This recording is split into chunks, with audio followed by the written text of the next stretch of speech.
Bismillah. Le matin suivant, au petit déjeuner, Adam, qui avait rapporté le courrier avec le journal, ouvrit une enveloppe lilas sans timbre au nom de Monsieur et Madame A. Carmichael. Casey fit-il d'une voix suave après avoir lu la missive. Oui, répondit-elle en levant le nez de ses céréales. Ce mot nous est adressé par Monsieur et Madame Harvey, qui sont ravis d'être invités à déjeuner ici. Mardi. Il faudra leur dire qu'ils se sont trompés d'adresse. Pas exactement, marmonna-t-elle, la bouche pleine de cornflakes. Il me semble vous avoir averti que notre mariage se désagrégerait à la minute où vous inviteriez des voisins, signala-t-il, le visage renfrogné. Quand cet horrible article est sorti dans le journal, ils nous ont apporté des fleurs, expliqua la jeune femme. Ce déjeuner est ma façon de les remercier pour leur soutien. À cette heure-là, vous serez au travail. Ça ne vous concerne en rien. Et n'y aura-t-il que monsieur et madame Harvey, sans qui Adam soupçonneux? Eh bien, à vous accuser, j'ai aussi invité Alexander, qui habite de l'autre côté, avec ses trois jeunes enfants. Elle et les Harvey ne se connaissent pas, et ses enfants n'ont pas de grands-parents. Alors j'ai pensé que, avec comme seule réponse un reniflement offusqué, Adam ouvrit grand son journal et disparut derrière. Soulagée par cette réaction beaucoup plus mesurée qu'elle ne l'avait craint, Casey retourna à ses cornflakes. Ça alors, s'exclama Adam en abaissant soudain son journal. Vous avez vu le titre de la page 5? Comment l'aurais-je pu quand c'est vous qui lisez le journal? Observa-t-elle posément. Vous avez vraiment dit un truc pareil? Demanda-t-il en tournant vers elle la page incriminée sur laquelle elle put lire. Casey Carmichael déclare Mon mari est une bombe. Bien sûr que non. Ce que je lui ai dit, c'est que moi je suis une bombe. Comment cet imbécile de journaliste a-t-il fait son compte pour tout interpréter de travers? C'est un réflexe typiquement masculin de vous attribuer automatiquement tout le crédit en matière de sexe. Ce qui est, comme vous allez le constater très bientôt, amplement justifié, assura Adam. Sûrement pas, rétorqua-t-elle d'une voix qui manquait d'assurance. Adam observait avec fierté la carrosserie étincelante de son Aston Martin. Cela lui avait pris une bonne partie de la matinée. Mais il préférait bichonner lui-même son bolide. Serait-il aussi performant pour convaincre la famille de Casey de relâcher sa pression sur elle? La jeune femme avait besoin de sérénité pour terminer son roman, et celui-ci le méritait. La veille au soir, quand il lui avait demandé s'il pouvait lire une partie de son travail, il s'était d'abord entendu répondre que les écrivains ne laissent personne lire les œuvres inachevées, puis elle lui avait tendu le manuscrit. Même si l'adolescence n'était pour lui qu'un vieux souvenir, il était presque sûr de n'avoir rien lu d'aussi bon à cette époque.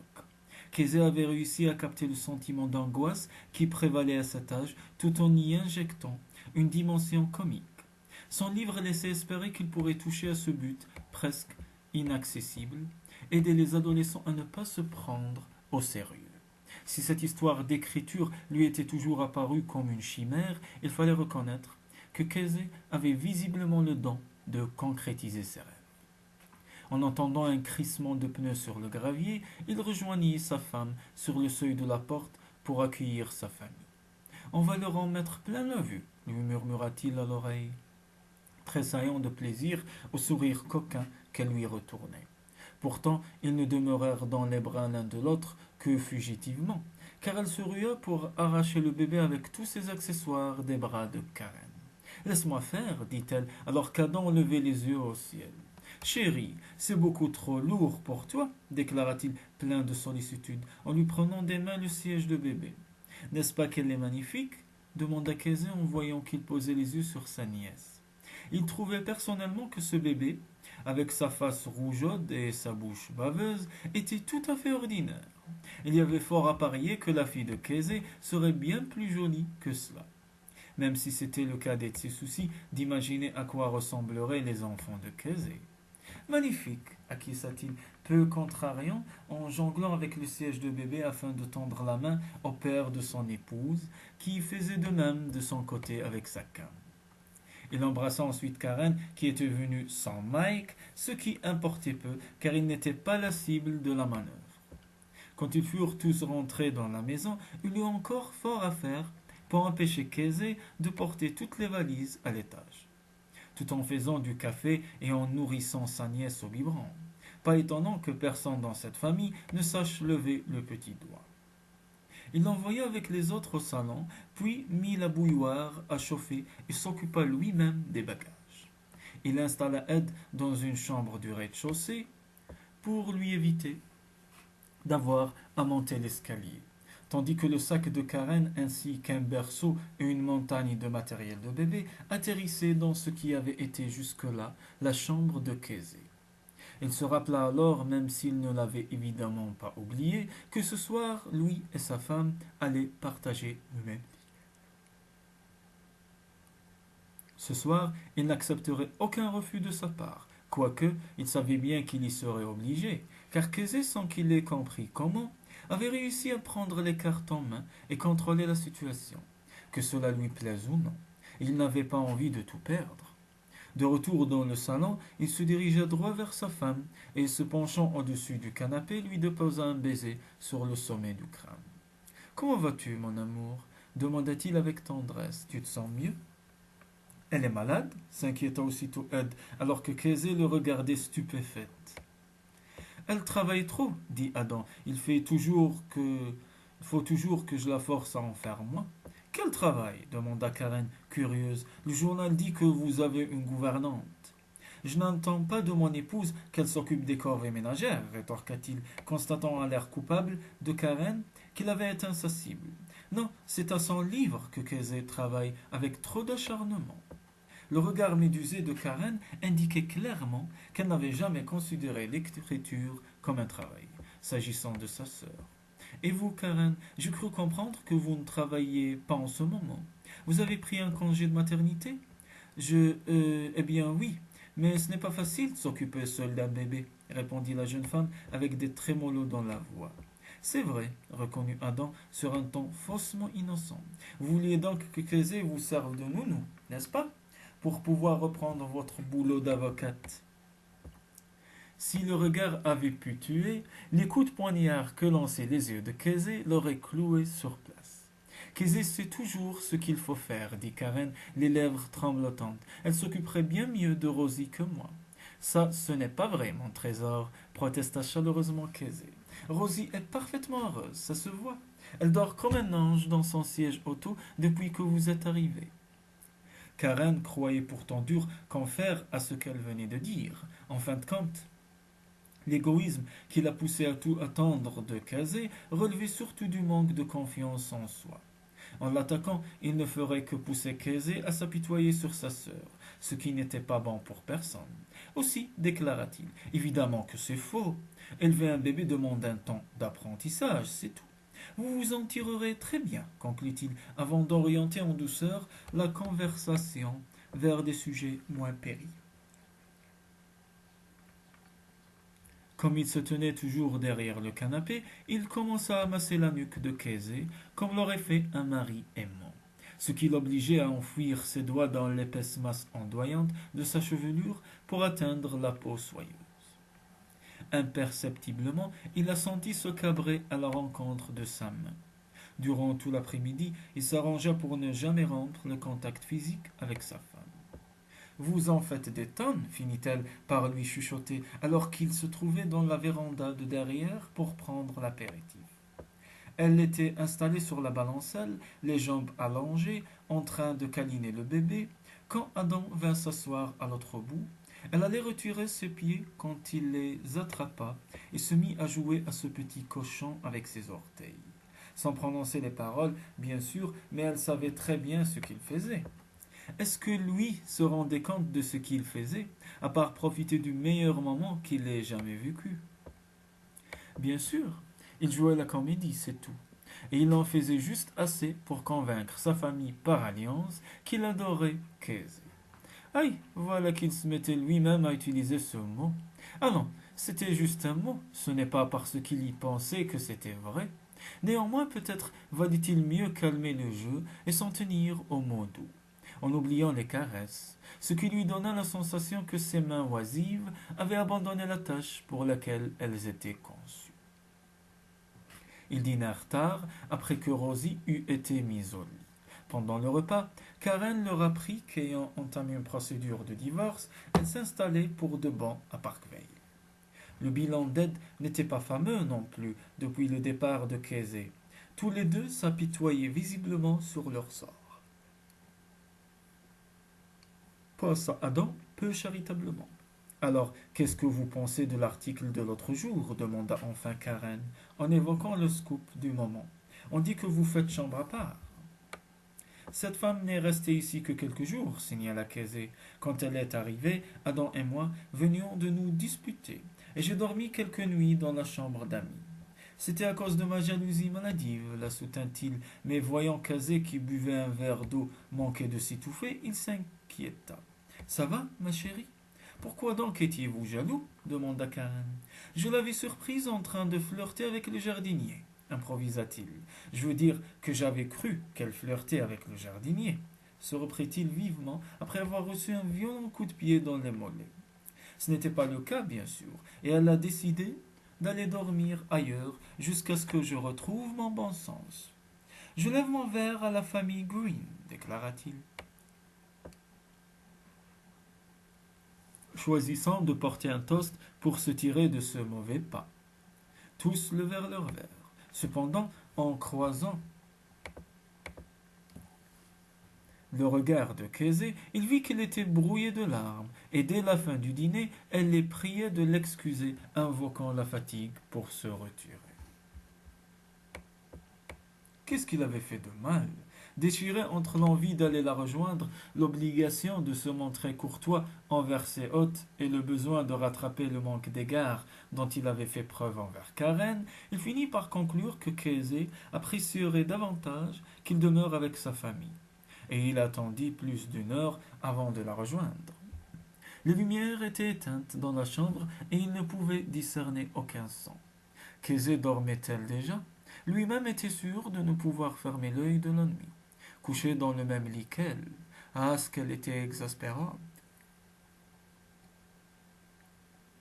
Casey ferma les paupières quand Adam alluma la salle de bain, qu'il avait rejointe à tâtons, sans faire de bruit, et elle restait immobile tant qu'il n'eut pas refermé la porte. Elle n'avait jamais su dissimuler ses sentiments. Son mari allait-il deviner la terrible évidence qui l'avait frappée ce soir après une journée entière d'attention et de gestes tendres? Aujourd'hui, l'éclat tentateur de ce qui aurait pu être si elle avait été réellement mariée à Adam, et s'il l'avait aimé, avait porté à la lumière une vérité qu'elle refoulait depuis des semaines. L'évidence que, pour le meilleur ou pour le pire, elle était amoureuse de son mari. C'était cela qui lui donnait tant de plaisir quand il lui souriait. C'était cela qui provoquait en elle cette tension chaque fois qu'il le fleurait. C'était cela qui, en sa présence, lui donnait toujours la sensation d'être pleinement vivante, d'être elle-même à 100%. Cette découverte accablante pesait depuis sur elle et ne la lâchait plus. Toute la semaine, la conviction d'Adam, maintes fois répétée, qu'il ferait l'amour cette nuit, avait fait bouillonner son sang. Exacerber ses sensations, fait naître en elle une tension insoutenable, alors même qu'elle lui répondait qu'il n'en serait rien. Mais maintenant, elle savait qu'il lui serait impossible de se refuser à lui. Elle se tournait et se retourna sous les draps. Savoir que d'habitude c'était le corps d'Adam qui occupait l'espace où elle reposait la mettait dans tous ses états. Elle aurait dû s'habiller, ou plutôt se déshabiller pour l'occasion. Adam voudrait-il d'elle ainsi fagotée? Voudrait-il d'elle si elle lui disait qu'elle l'aimait? La porte de la salle de bain s'ouvrit, et la voix profonde de son mari lança doucement: « Ma femme, j'arrive. » Voilà que vous vous conduisez encore comme un homme de Néandertal, répondit-elle, tentant d'afficher une désinvolture qu'elle était loin d'éprouver. Adam gloussa, éteignit les lumières de la salle de bain, et elle le sentit, plutôt qu'elle ne le vit, traverser la chambre dans le noir. Pourquoi avait-elle fermé les persiennes? Elle se figea, écartelée par l'attente de savoir quelle partie de son corps il allait toucher en premier. Quand il toucha la couette qu'elle avait remontée sur elle malgré la chaleur de la nuit, sa main lui effleura l'omoplate. Et comme il écartait la couverture, elle sentit un courant d'air lui parcourir la peau. Bien qu'il ne l'ait pas encore touchée, des picotements lui parcoururent tout le corps. Elle sentit un creux se former de l'autre côté du matelas, et Adam fut au lit avec elle. Avec la légèreté d'une plume, il lui effleura le front, en repoussant les petits cheveux de côté.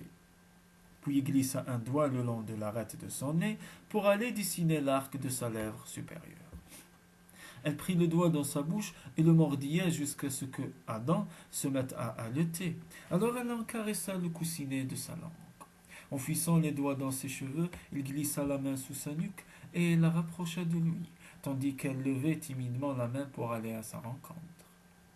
Elle sentit la masse ferme de son torse, le contact soyeux de sa toison.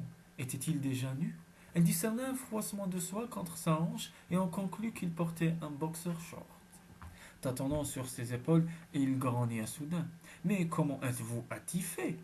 La lampe de chevet s'alluma, la faisant cligner des yeux, et elle vit Adam ouvrir de grands yeux, où l'ironie le disputa à la concupiscence, tandis qu'il la découvrait en t-shirt et short de jogging. Vous êtes superbe, souffla-t-il, et ce mensonge éhonté la fit glousser. Gloussement qui se transforma en allaitement quand son mari profitait de ce que son t-shirt était remonté pour caresser la peau tendre de son ventre. À en juger par votre tenue, vous n'êtes toujours pas décidé à me laisser vous faire l'amour, constata-t-il à regret. Eh bien, en fait, ça ne veut pas du tout dire ça. Elle humecta ses lèvres sèches et remarqua qu'Adam suivait, fasciné, le mouvement de sa langue. Son cœur se mit à tambouriner si fort dans sa poitrine qu'elle se dit qu'il ne pouvait manquer de l'entendre. Son mari la fixa sans rien dire, et comme elle lui adressait un petit hochement de tête, elle vit naître sur ses lèvres un long sourire qui gagna lentement ses yeux. Quand il prit sa bouche, elle lui rendit avec ardeur ses baisers. Ce qu'elle avait raconté aux journalistes à propos d'autocombustion était en dessous de la réalité, se dit-elle, tandis que les lèvres d'Adam glissaient de son visage vers son cou et allaient fourrager dans ses épaules en écartant son t-shirt. Il passa ensuite les mains sous le tissu et lui explora le dos, faisant éclore un bouquet de sensations délicieuses le long de sa colonne vertébrale. Quand il vint cueillir la rondeur de ses seins dans ses pommes, elle ne put retenir un petit cri. Adam recula en haletant. La lueur de désir qui brillait dans ses yeux était à la fois exaltante et redoutable. Ôtez-moi ce vêtement outrageusement aguichant, ordonna-t-il essoufflé en entreprenant de lui faire passer le t-shirt par-dessus la tête. Ses bras s'étant entravés dans l'étoffe, il lui tint les mains en l'air et plongea la tête dans ses seins, faisant naître dans sa gorge un gémissement de plaisir auquel il répondit par un grognement sourd. Le t-shirt s'envola, puis il s'attaqua à son short, qu'il fit glisser vers le bas. Alors il s'interrompit et, les yeux mi-clos, examina son corps nu avec une intensité qui la fit frémir. À vous, murmura-t-elle, nerveuse, en agrippant maladroitement la ceinture élastique de son boxer. Adam s'en dépouilla d'un geste rapide, et la vision de sa glorieuse nudité envahit Kézé d'une vague de désir.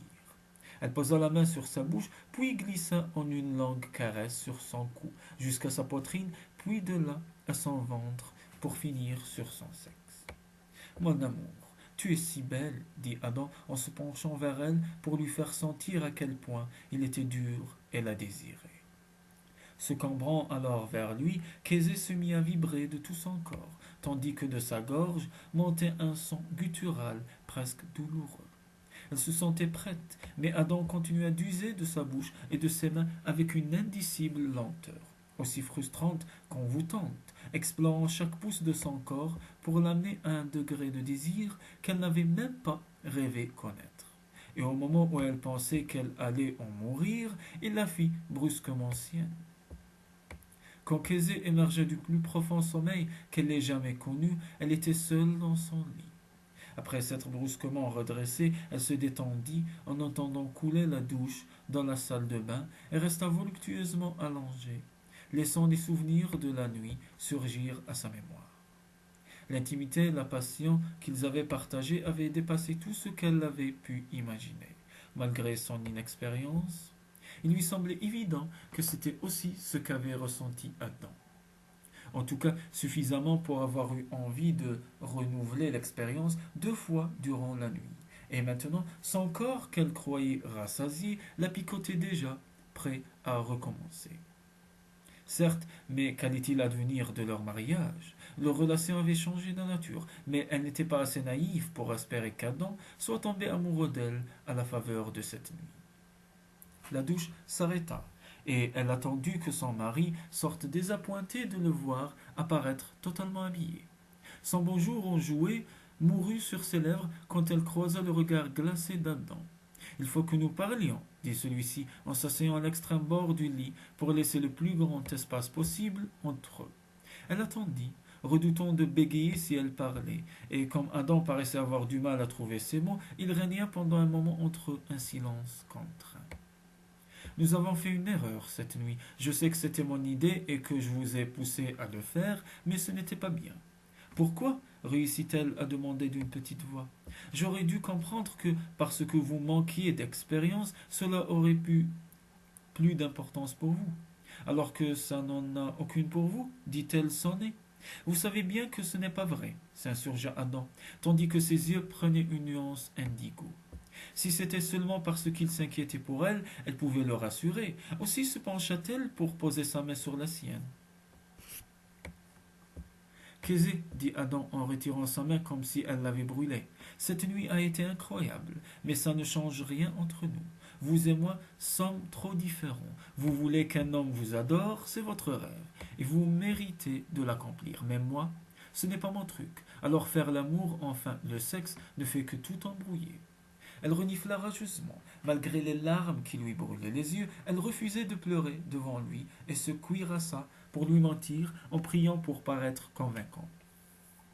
Vous n'avez pas du tout l'air embrouillé, pas plus que moi, déclara-t-elle en avalant la boule qui lui bloquait la gorge. Je ne vous adore pas, Adam, et je n'ai jamais pensé que vous pourriez m'adorer. Était-ce bien un éclair de soulagement qu'elle voyait sur son visage? Je n'ai même pas pris de précautions cette nuit, reprit Adam. Vous pourriez tomber enceinte. Ça paraît peu probable, répondit-elle évasivement, sans prendre la peine de lui expliquer pourquoi. Pourquoi lui parler de sa stérilité alors qu'il venait de lui déclarer qu'il n'avait aucun avenir commun? Cette fois, elle sentit monter en elle une colère subite qui força son chagrin à battre en retraite. Même si elle le savait, il n'allait pas tarder à ressurgir. Laissez-moi maintenant, Adam. Vous avez été formidable au lit, mais quand il s'agit de rapports humains, vous êtes minable. Il hocha la tête, sortit de la chambre, et elle l'entendit siffloter en descendant l'escalier. Si elle avait espéré qu'il protesterait, elle en était pour ses frais. Alors elle se laissa aller lentement contre les oreillers en exhalant un soupir. Comme si en n'effectuant que des gestes prudents, elle pouvait empêcher que son cœur ne se brise. Doucement, elle étala les mains sur la couette en se forçant à contrôler sa respiration, et l'éclair de son alliance lui frappa le regard. La mère d'Adam et elle avaient beaucoup plus en commun que cette bague. Comme la femme qui avait porté ce bijou avant elle, elle était amoureuse d'un mari qui ne l'aimerait jamais. À présent, présider ce déjeuner dominical où elle aurait à faire face à Anna-May et à Henri, ainsi qu'à toute la parentèle d'Adam, était la dernière chose dont Kézé avait envie. Pourquoi continuer cette mascarade inutile? Autant arrêter tout de suite. Mais c'était impossible. Parce qu'alors son père et Karen apprendraient la vérité, parce qu'Héloïse serait profondément blessée, et aussi parce qu'elle-même ne résistait pas à la tentation de faire durer les choses au maximum.